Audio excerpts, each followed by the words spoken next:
Hi, St. Basil the Great, Father Ryan Mann here. And I want to begin this video by hoping and wishing that all of you had a wonderful Thanksgiving. I know it was different this year, and many of you actually might have had your first Thanksgiving ever alone.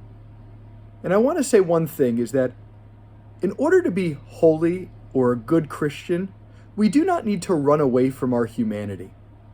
What I mean is, so often when people encounter sad, challenging experiences like being alone on a Thanksgiving, which can be very lonely and sad, too often we want to say things like, well, God was with you. Or too often we want to say, well, next year will be better. And while those may be true, and I hope that next year will be better, and it is absolutely true that our God is with us at all times, it's also true that our experience needs to be honored. That it was sad, and we might have been lonely, might have been challenging, or maybe we had a wonderful Thanksgiving and we're feeling guilty of sharing it with family and friends to let them know how good of a time we had. It's in the true experience of our humanity that we find Jesus, the God who entered into our humanity so we don't have to escape it, but allow him to be with us where we are. So once again, I do hope you had a wonderful Thanksgiving, but if it was really hard, just know that the Lord wants to be with you even in the hardness. Now on to this weekend. What is this weekend? It's the first weekend of Advent. Advent is an incredibly important liturgical season that our culture forgets, and even as a church sometimes we forget.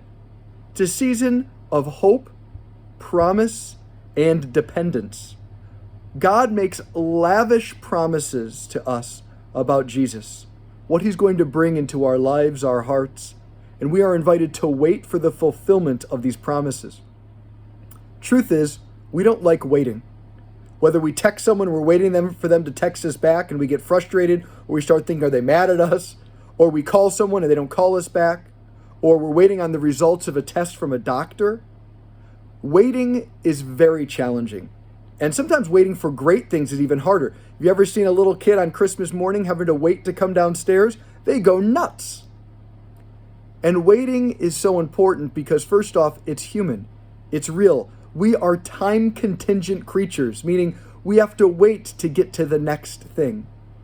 But in the waiting is a lot of revelation. We learn what we're afraid of, what we're really seeking, what we hope's to come. Waiting reveals to us our hearts. It also helps us recall, who are we waiting for?